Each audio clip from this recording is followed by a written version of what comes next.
Assalamualaikum warahmatullahi wabarakatuh. Ketemu lagi dengan saya, Santi Windarti dari SMA Negeri 1 Batu Jajar. Materi kali ini akan disampaikan mengenai pola-pola hereditas. Pola-pola hereditas yang dipelajari terdiri dari antara lain determinasi seks, pautan, pindah silang, gagal berpisah, dan gen letal. Determinasi seks atau penentuan jenis kelamin. Determinasi seks adalah penentuan jenis kelamin suatu organisme yang ditentukan oleh kromosom seks atau gonosom yang diwariskan secara bebas oleh gamet parentalnya atau induk kepada keturunannya melalui peristiwa meiosis. Ada beberapa tipe antara lain yaitu tipe XY, tipe XO, tipe ZW, dan tipe haplodiploid. Penentuan jenis kelamin. Penentuan jenis kelamin tipe XY pada manusia. Untuk laki-laki memiliki kromosom 44 autosom plus XY dan perempuan 44 autosom plus XX. Masing-masing akan mengalami meiosis menghasilkan jumlah kromosom sel anak setengah dari induknya, yaitu diperoleh 22 plus X dan 22 plus Y untuk yang laki-laki. Kemudian untuk yang perempuannya 22X dan 22X. Sehingga apabila terjadi fertilisasi atau peleburan dari kromosom yang berasal dari ayah 22X dan dari ibu 22X, sehingga tetap jumlah sel anaknya 44XX. Atau kalau yang disumbangkannya kromosom Y-nya, maka dihasilkannya 44 autosom plus XY. Kemudian penentuan jenis kelamin tipe XO pada ayam tetap sama prosesnya, tetapi jumlah kromosomnya yang berbeda, yaitu jumlah kromosom pada ayam itu 23 pasang dan 22 pasangnya adalah autosom, sedangkan satu pasangnya adalah gonosom. Untuk langkah berikutnya sama seperti yang pada tipe XY pada manusia. Begitu juga penentuan jenis kelamin pada tipe ZW di belalangnya. Jumlah kromosom pada belalang ini ada 38 autosom dengan satu pasang gonosom, yaitu untuk jantan ada ZZ dan untuk induk betina ada ZW. Proses ke bawahnya sama tadi seperti yang pada penentuan tipe XY dan tipe XO. Begitu juga dengan yang penentuan jenis kelamin pada lebah madu. Tadi ditentukan haplo dan diplo.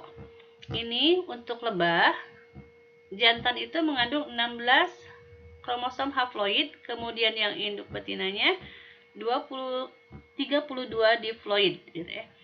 Yang induk jantan nanti akan menghasilkan sel anak sebanyak 16 kromosom, kemudian yang betina masing-masing menghasilkan 2 sel anak 16 dan 16 kromosomnya. Sehingga kalau terjadi peleburan, nanti jantan dan betina itu masing-masing bergabung membentuk 32 diploid, kemudian yang itu untuk betina, kemudian yang jantannya ada 16 haploid gitu ya, jumlah kromosomnya. Untuk pola hereditas yang kedua yaitu ada yang disebut sebagai pautan, linkage, atau berangkai. Pautan ini adalah peristiwa gen-gen yang terletak pada kromosom yang sama, tidak dapat memisahkan diri secara bebas ketika pembelahan meiosis. Terdiri dari ada yang disebut pautan autosomal, yaitu merupakan gen-gen yang terletak pada kromosom yang sama, tidak dapat bersegregasi secara bebas dan cenderung diturunkan bersama. Yang kedua ada yang disebut pautan seks, adalah gen yang terletak pada kromosom kelamin dan sifat yang ditimbulkan gen pada kromosom ini diturunkan bersama dengan jenis kelamin. Untuk pautan seks ini ditemukan oleh Thomas Hunt Morgan. Untuk pautan bisa terjadi pada manusia dan hewan. Di sini bisa kita lihat ada gambar beberapa kromosom yang menentukan terjadinya pautan atau tidak. Yaitu pada kromosom yang ke-1 ada yang disebut sebagai terpaut. Yaitu gen 1 dengan gen 2 letaknya berdekatan. Itu pada kromosom ke-1 sehingga dikatakan terpaut. Sedangkan pada gambar kedua di sini ada dua gambar kromosom dan gen 1 dan gen 2 ini letaknya tidak sama atau tidak terdapat dalam kromosom yang sama, gitu ya. Kemudian untuk gambar yang ketiga, ada sebuah kromosom, letak gen 1 dan gen 2 itu letaknya berjauhan sehingga dikatakan tidak terpaut. Pautan kelamin pada manusia. Di sini ada yang disebut sebagai hemofilia, merupakan penyakit genetik yang menyebabkan penderitanya mengalami pendarahan ketika terluka akibat kurangnya faktor pembekuan darah. Hemofilia ini ditentukan oleh gen H yang terpaut pada kromosom X dan hanya dijumpai pada laki-laki karena pada perempuan bersifat letal atau bisa menyebabkan kematian. Perempuan yang memiliki gen hemofilia bersifat karier atau pembawa sifat yang nantinya akan diturunkan kepada anak lelakinya. Kemudian yang kedua ada yang disebut hipertrikosis. Adalah suatu kelainan genetik yang mengakibatkan penderitanya mengalami pertumbuhan rambut yang tidak terkendali di area tubuh tertentu.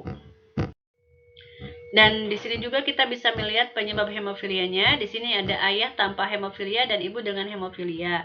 Maka nanti akan diperoleh anak laki-lakinya di sini normal, kemudian anak perempuannya karier, anak laki-lakinya ada juga yang menderita hemofilia, kemudian anak perempuannya normal, gitu ya. Kemudian ayah dengan hemofilia dan ibunya tanpa hemofilia.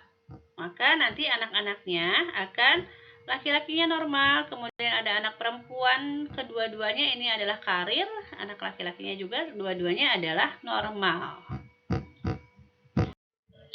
Di slide ini bisa kita lihat tentang penderita dari hipertrikosis, gitu ya. Tadi disebutkan tumbuhnya bulu di area tubuh tertentu. Nah, di sini pada bagian muka, ya. Ini merupakan tadi penyakit karena terpaut pada kromosomnya. Selanjutnya, pautan kelamin pada hewan. Ini dicontohkan dengan warna mata pada lalat buah atau Drosophila melanogaster. Di sini kita akan mencontohkan dengan induknya atau varietal, mata merah disilangkan dengan mata putih. Untuk genotipnya XM besar untuk betina, kemudian untuk jantan XM kecil Y, sehingga diperoleh gametnya XM besar, kemudian di jantan ada XM kecil dan Y, sehingga pada keturunan kesatunya atau F1-nya diperoleh XM besar betina mata merah, XM besar Y jantan mata merah. Kalau sesama F1 disilangkan, nanti maka hasilnya itu XM besar XM kecil dengan XM besar Y. Maka gametnya XM besar, XM kecil, XM besar, Y. F keduanya akan diperoleh XM besar betina mata merah, kemudian XM besar Y jantan mata merah, XM besar XM kecil betina mata merah, dan XM besar Y jantan mata putih. Untuk pertemuan kali ini, demikian yang Ibu sampaikan. Alhamdulillah. Terima kasih. Assalamualaikum warahmatullahi wabarakatuh.